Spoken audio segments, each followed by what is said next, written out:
রান্না করার আগে আমি কিন্তু ইলিশ মাছ হালকা একটু ভেজে নিব, মাছগুলো আস্তে করে তুলে নিব। বিসমিল্লাহির রহমানির রহিম। রান্না না হইলে কি মাই নাই তোমার জন্য খরচ হয়ে যেতেছে এটা নিয়ে। আসসালামু আলাইকুম। আজকের স্পেশাল ভিডিওতে সবাইকে স্বাগত।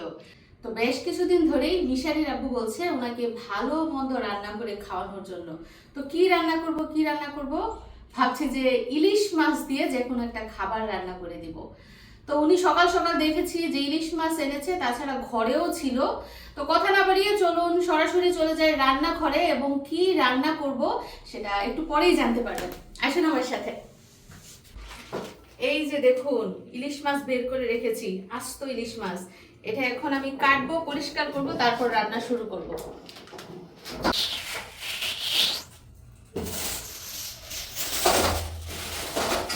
মিশালি বাবু বাজার থেকে ইলিশ মাছ কাটিয়ে এনেছে মেশিন দিয়ে, কিন্তু ঘরে একটা ইলিশ মাছ ছিল, এটা থেকে বড়। ভাবলাম যে এটা দিয়ে আজকে রান্না করি, এগুলা থাক। তো এগুলো আমি রেখে দিচ্ছি, এটার আর প্রয়োজন নাই এখন।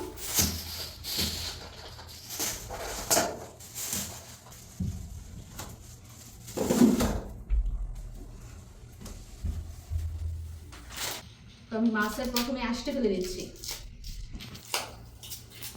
লাস্ট ইলিশ মাছের একটা রেসিপি শেয়ার করেছিলাম আপনাদের পহেলা বৈশাখে, মনে আছে? আজকে আবার অনেক দিন পরে আপনাদের সাথে রেসিপি শেয়ার করছি।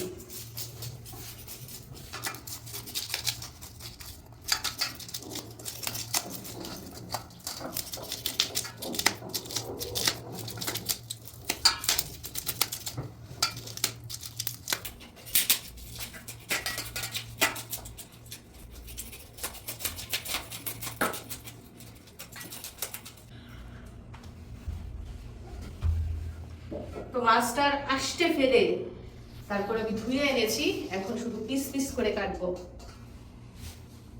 একটু কষ্ট করে খাই, কি বলেন? কাটা মাছ দিয়ে রান্না না করে নিজে কেটে তারপর রান্না করি। বিসমিল্লাহির রহমানির রহিম।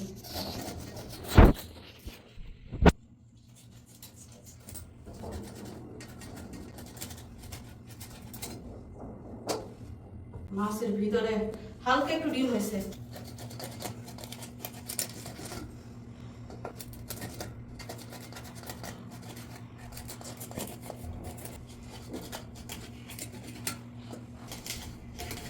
মাছ কাটতে যে শক্তি লাগে, ও কাহিল হয়ে গেছে আমি।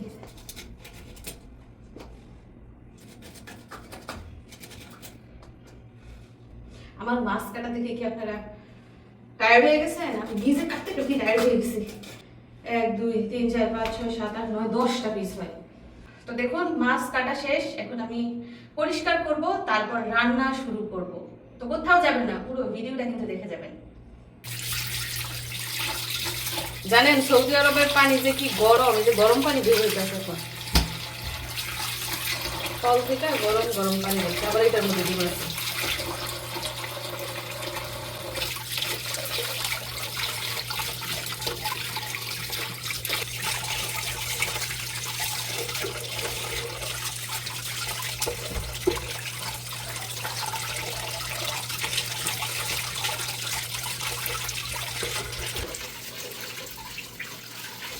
তো শুধু মাছ পরিষ্কার করছি না, এদিক দিয়ে দেখুন পেঁয়াজ আর কাঁচা মরিচও কিন্তু কেটে নিয়েছি। তাছাড়া এই যে পোলার চাল, কালো জিরে সুগন্ধি পোলার চাল, এগুলোও নিয়েছি। এখানে 1 কেজি পরিমাণ চাল নিয়েছি। ও পোলার চাল, তারপরে ইলিশ মাছ, এখন কি বোঝা যাচ্ছে বলেন তো? হ্যাঁ, ইলিশ পোলাও রান্না করবো আজকে। মিশালির আব্বুর জন্য স্পেশাল ইলিশ পোলাও রান্না করব। আর উনি আমার জন্য একটা জিনিস এনেছে, দারুণ জিনিস, আপনাদের সাথে শেয়ার না করে আমি পারলাম না। দেখুন নাগামরিচ এনেছে, জানি না ঝাল হবে কিনা। খুবই তাড়া আমার কাজের, খুবই তাড়া। অলরেডি 12টা বেজে গেছে। যাই হোক আমি মাছগুলো পরিষ্কার করে নিই, আপনারা দেখতে থাকুন, একটু পরেই রান্না শুরু করে দিব।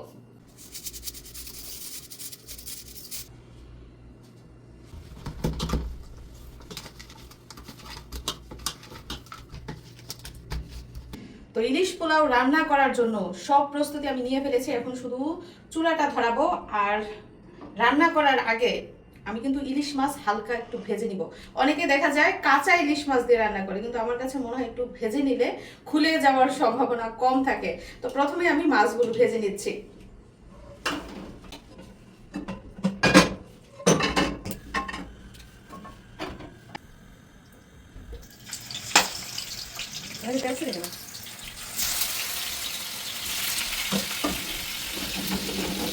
বড় করে দিয়ে দেওয়ার দরকার ছিল, একবারে যাতে হয়ে যায়।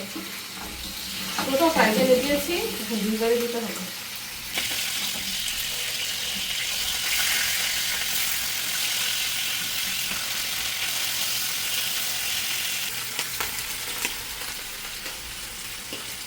তো একদিকে মাছ ভাজা হচ্ছে, আরেকদিকে আমি পেঁয়াজের বেরেস্তা করে নিচ্ছি। তো এই হাঁড়িতে আমি তেল দিয়ে দিয়েছি। আচ্ছা, আজকে তেল ছিটতেছে কেন বুঝতেছি না, নতুন পাতিলা দেখা।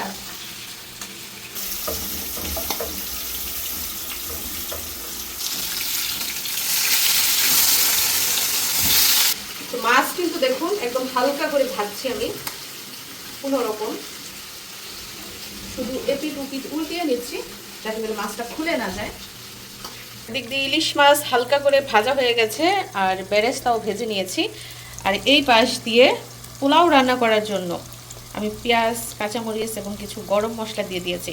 তো যেহেতু ইলিশ পোলাও, ইলিশের গ্রানটাই বেশি থাকবে, এজন্য কিন্তু গরম মশলা আমি খুবই কম দেওয়ার চেষ্টা করেছি। তো এ পর্যায়ে আমি এর মধ্যে দিয়ে দিচ্ছি রসুন বাটা, আদা বাটা, তারপর দিয়ে দিচ্ছি একটু হলুদের গুঁড়া, মরিচের গুঁড়া, ধনে গুঁড়া, সব শেষে দিচ্ছি জিরে গুঁড়া এবং স্বাদ মতো লবণ। মশলাটা আমি নেড়ে চেড়ে মিশিয়ে নিচ্ছি। এ পর্যায়ে আমি এর মধ্যে দিয়ে দিচ্ছি সস। তো এর মধ্যে কিন্তু বেশ কিছু মশলা দিয়েছি। এখন দিব টক দই।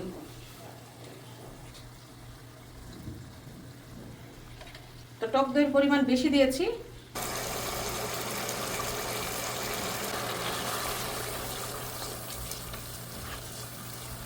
তো এরই মধ্যে মশলা কিন্তু খুব ভালো করে কষানো হয়ে গেছে। এখন আমি এর মধ্যে দিয়ে দিব এই যে হালকা ভেজে রাখা ইলিশ মাছের টুকরা।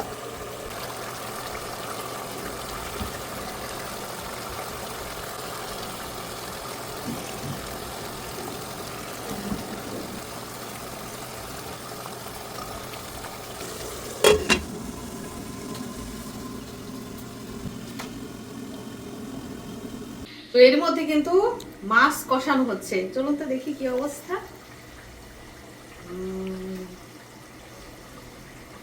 দারুণ সুন্দর ইলিশ মাছের গ্রান বের হয়েছে, যদিও আপনারা পাচ্ছেন না। আমি একটু মাছগুলো উল্টিয়ে দিই সাবধানে।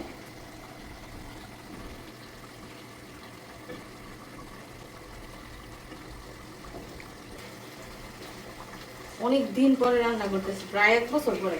গতবার সৌদি আরবে এসে একবার ইলিশ পোলাও রান্না করছি, আবার আজকে রান্না করতেছি। মাঝখান দিয়ে একবারও রান্না করি নাই। কিছু কাঁচামরিচ দিয়ে দিই, পরে আবার দিব। এখন আমি আবারও ঢাকনা দিয়ে ঢেকে দিচ্ছি। তো এখন টেনশন হচ্ছে 1 কেজি পোলাও রান্না করবো। আচ্ছা, 1 কেজি পোলাও কি এটার মধ্যে নিবে, আটবে কি জানি, নয়তো আবার হাঁড়ি চেঞ্জ করতে হবে। তো অনেকক্ষণ ধরেই কিন্তু ইলিশ মাছ কষানো হচ্ছে। এখন আমি এই মশলা থেকে মাছগুলো আস্তে করে তুলে নিব।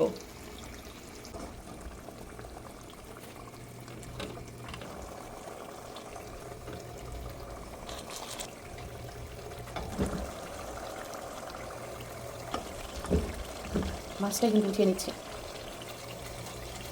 তো মাছ উঠানো শেষ। এখন বাকি রইল কি, এই যে মশলা, এটা দিয়েই হবে জাদু। তো কষানো মশলার মধ্যে আবার মাছ কষিয়ে মাছের টুকরা আমি উঠিয়ে নিয়েছি। এখন পোলাও চাল এর মধ্যে ভেজে তারপর রান্না করব।